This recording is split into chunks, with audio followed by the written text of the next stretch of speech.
Berbagai dana yang dianggarkan untuk kegiatan sosialisasi para anggota DPRD di Provinsi Lampung diduga kuat mengalir ke kantong pribadi masing-masing. Dalam video sebelumnya, Kupas TV mengulas dugaan sisa dana sosialisasi perda dan sosialisasi ideologi Pancasila serta wawasan kebangsaan yang nilainya mencapai puluhan juta. Ternyata dugaan itu tak berhenti hanya pada sisa dana sosialisasi saja, tapi juga dana untuk kegiatan reses anggota DPRD. Karena beberapa kegiatan saat reses ditengarai hanya mengeluarkan biaya sedikit atau bahkan tidak keluar biaya sama sekali. Dari data yang dihimpun wartawan Kupas TV di lapangan, setiap anggota DPRD Provinsi Lampung mendapatkan jatah reses sebanyak 3 kali setiap tahun. Hal itu sesuai Peraturan Gubernur Nomor 2 Tahun 2017. Sekali reses, setiap legislator mendapat alokasi dana sebesar 36 juta yang diperuntukkan menggelar 6 kali pertemuan. Sehingga setiap pertemuan dialokasikan dana 6 juta. Dana 6 juta ini untuk kebutuhan ATK sebesar 1 juta, sewa tarup dan kursi 2 juta, serta makan minum 3 juta. Namun dalam pelaksanaannya, diduga anggaran 36 juta itu tidak seluruhnya dihabiskan untuk kegiatan reses. Pasalnya, ada kegiatan reses yang digelar hanya bertamu ke kantor kepala daerah yang ada di dapilnya masing-masing di kantor Pemda setempat. Alhasil, dana reses tidak keluar karena semua kebutuhan pertemuan ditanggung oleh Pemda setempat. Dari salah satu sumber di lingkungan DPRD Provinsi Lampung, terungkap bahwa reses yang dilakukan para anggota DPRD Lampung di daerah pemilihan masing-masing tidak selalu mengundang warga atau menyewa tarup, sound system, maupun konsumsi. Sehingga bisa lebih menghemat anggaran. Kegiatan reses yang dilakukan hanya mengunjungi petani lalu berdialog di perkebunan dan sawah, sehingga si wakil rakyat itu dipastikan tidak mengeluarkan biaya sedikit pun. Padahal jatah untuk anggarannya sudah dikeluarkan dari sekretariat DPRD. Sumber ini juga menyebutkan ada juga anggota dewan yang menggelar pertemuan dengan warga hanya memanfaatkan rumah pribadi. Sehingga lagi-lagi tidak perlu keluar dana untuk sewa gedung atau tarup. Namun jika dibandingkan dengan dana sosialisasi, sisa dana reses yang diduga masuk kantong anggota dewan lebih sedikit. Karena dalam sekali sosper, setiap anggota dewan diduga bisa menikmati sisa dana hingga 20 juta. Dimintai tanggapannya, Ketua DPRD Provinsi Lampung Mingrum Gumai mengatakan dalam 1 tahun, anggota DPRD Lampung melaksanakan reses sebanyak 3 kali di dapil masing-masing. Setiap anggota dewan wajib mendatangkan peserta sesuai dengan ketentuan yang sudah disepakati. Boleh melebihi, namun tidak boleh kurang. Mingrum mencontohkan, misal harus mendatangkan 100 orang, tapi karena masa pandemi, kegiatan bisa dibagi 2, namun total pesertanya tetap harus sesuai aturan. Sementara, Ketua Komisi 5 DPRD Provinsi Lampung, Yanuar Irawan menerangkan, dalam reses, anggota dewan mendengarkan persoalan di masyarakat dan menampung usulan dari masyarakat. Anggota dewan juga melakukan kunjungan ke Pemda untuk menjalin sinergitas. Yanuar menerangkan, seperti saat reses di dapilnya Kabupaten Pesibar, Lambar, dan Tanggamus, maka semua bupati hadir. Karena kepala daerah harus tahu bagaimana persoalan yang dihadapi di masyarakat. Untuk peserta reses bisa dibagi di 8-10 titik karena masih dalam situasi pandemi. Namun, besaran anggaran untuk kegiatannya tetap sama. Menjadi beban juga masyarakat. Jadi kita bukan hanya sekedar berkunjung, formalitas gitu aja enggak. Nah, kemudian yang dari masyarakat langsung, itulah yang menjadi epokir namanya.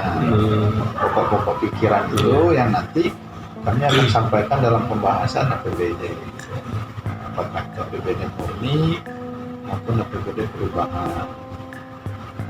Jadi tindak lanjutnya ada gitu loh. Kan kami yang turun ini kan macam-macam komisi. Jadi ketika kami turun tidak lagi bicara partai, tidak lagi bicara komisi, kami kumpulkan semua tampung misalnya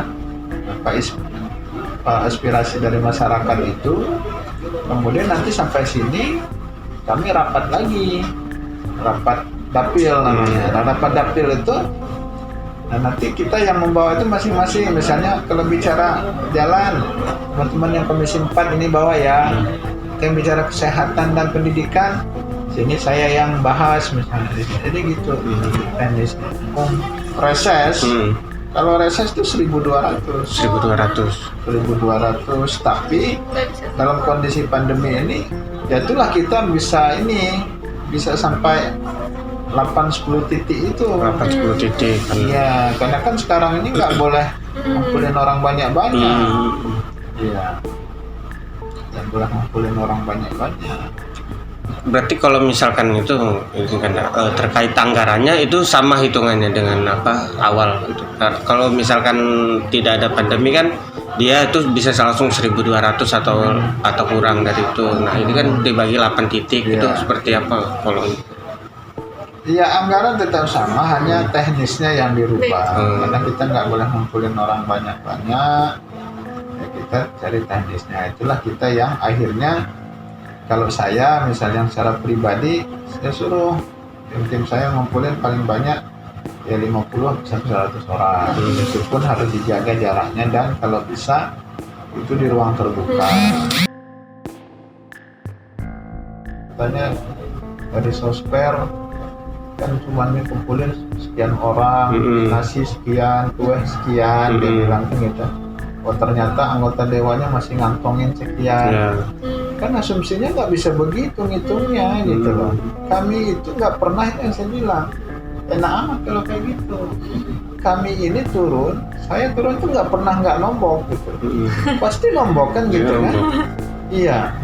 Kenapa? Kita misalnya udah siapkan segala sesuatunya, nasi kotak apa itu, kita suruh kumpulin 50, yang datang 60, ya kan? Nggak mungkin misalnya orang yang 40-nya kita bagi nasi kotak atau kita kasih transport, yang 20-nya enggak.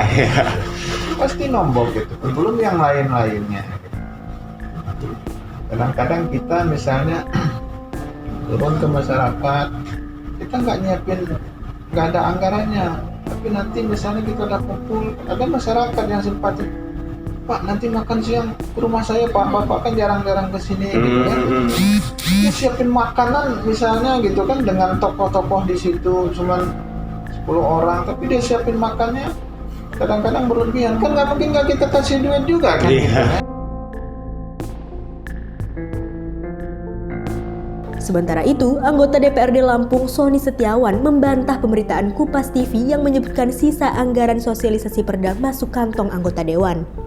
Menurutnya, jika ada sisa anggaran dari kegiatan sosialisasi akan dikembalikan ke sekretariat, karena seluruh bukti pengeluaran lengkap dan jelas administrasinya.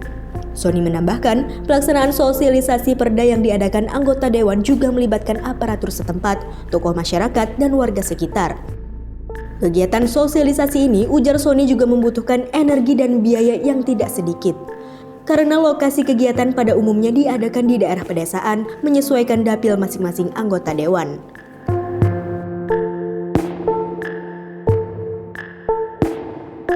Tim Liputan Kupas TV.